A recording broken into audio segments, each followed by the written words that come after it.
Morning everyone, thank you for a warm welcome and thank you for gathering here today. At the meeting point of human potential and artificial intelligence. It's not just a privilege to stand before you, it's a responsibility. Because when we talk about AI, we are not just talking about a tool or a platform or a line of code. We're talking about a mirror that reflects who we are and who we aspire to become. Today is not about showcasing models or predicting the next breakthrough. It is about something deeper, the relationship we're building between human values and machine logic, between data and dignity, between intelligence and intention. The best way to predict the future is to create it. Here's the proof. Let us begin. We often speak of AI in technical terms as algorithm, neural networks, and automation.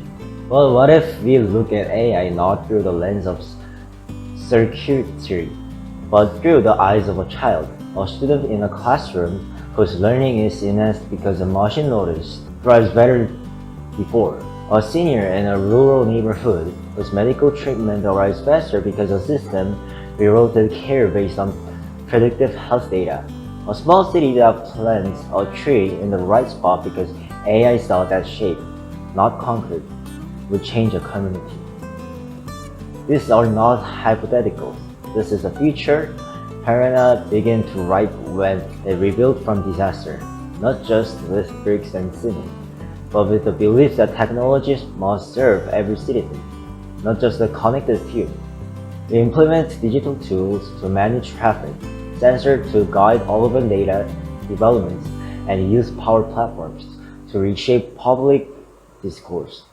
We planted forests, paved bike lanes, rebuild schools, not for progress sake, but for purpose sake.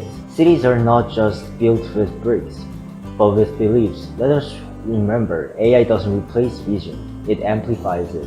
But there is a question that follows every innovation. Who decides? Who trains the data? Who sets the moral compass? Who makes sure the future is fair?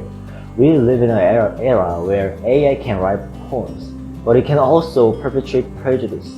It can optimize outcomes, but it can also overlook marginalized. We cannot allow intelligence to become isolation or data to become division.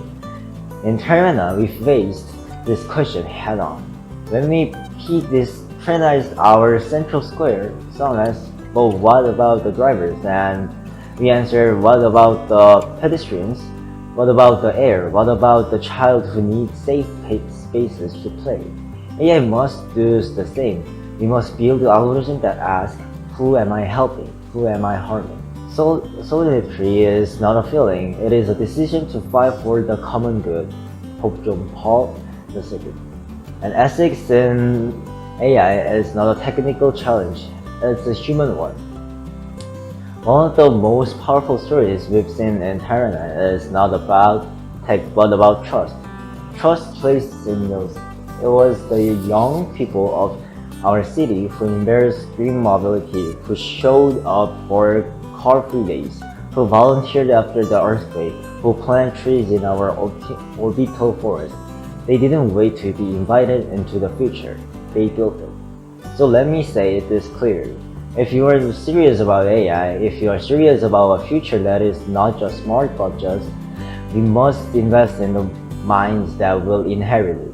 Let's teach coding in elementary school. Let's invite students to an AI governance conversation. Let's build platforms where young thinkers shape the next wave of intelligence, not as a subject, but as a shapers. It is easier to build strong children than to repair broken men. And the data doesn't lie. Youth are not afraid of change. They are hungry for it. Friends, colleagues, pioneers, in the great transformation, AI is not the destination, it is the vehicle. What matters is now how many terabytes we compute or how deep our neural networks go. What matters is whether we remain human at our core. Let's not forget. Even the most advanced AI still lacks one thing, of conscience. And that is our job. Let us not build AI to think for us. Let us build it to think with us. Let us design not just smart cities, but wise ones. Let us engineer not just machines that learn, but machines that care, because they were built by humans who care. The real problem is whether machines think about whether men do. So here is my clue. What I hope we carry with us from this room to every room where AI is discussed. The most powerful intelligence is not artificial, it is intentional. Thank you. UNW, Jeju UNESCO Association, and the World Culture Economy newspaper.